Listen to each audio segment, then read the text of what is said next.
কারবারিদের বাধা দিতে পারে না। আমাদের রাজ্যে মন্ডলের রাজত্ব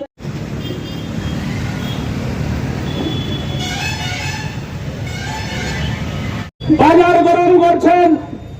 আমাদের রাজ্যের আইন শৃঙ্খলা নাকি আগের থেকে ভালো হয়েছে। আমরা জিজ্ঞেস করি, গত 4 দিন আগে আগরতলার সন্নিকটে জিরানিয়ায় আমাদের গর্বের রেল স্টেশন, যেখানে গোটা রাজ্যের মাল মজুত হয়, নামে ওঠে, এই জিরানিয়া গোটা দেশের সামনে কলঙ্কিত হয়েছে। ভারতবর্ষের রেল মানচিত্রে আগরতলার যে নাম যুক্ত হয়েছে, এটা অনেক গর্বের। আপনারা জানেন লড়াইয়ের ইতিহাস। আমাদের রাজ্যে বহু লড়াই করে আমরা এই রেল লাইন এনেছি। জিরানিয়া আমাদের গর্বের সাথে রেল মানচিত্রে যুক্ত হয়েছে। আর আজকে এই জিরানিয়া রেল স্টেশন নেশা কারবারিদের সাম্রাজ্য। জিরানিয়ার স্থানীয় মানুষজন আমাদের সিপিআইএম এর নেতা কর্মীদের টেলিফোন করে বলছে, পুলিশের উচ্চপদস্থ আধিকারিকদের সামনে মাল রেড হয়ে ধরা পড়েছে।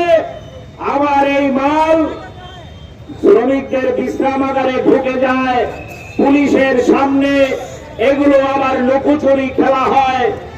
এক ওয়াগনে মাল নামে, পুলিশ ধরে, আবার এই মালই অর্ধেক লোপাট হয়ে অন্য জায়গায় চলে যায়।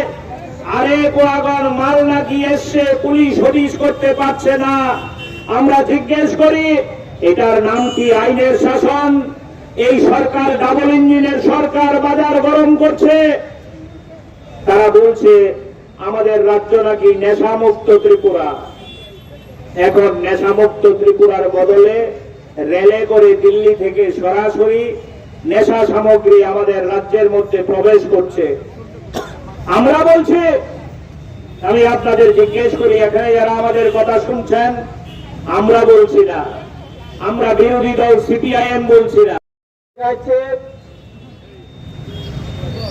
2018 নির্বাচনের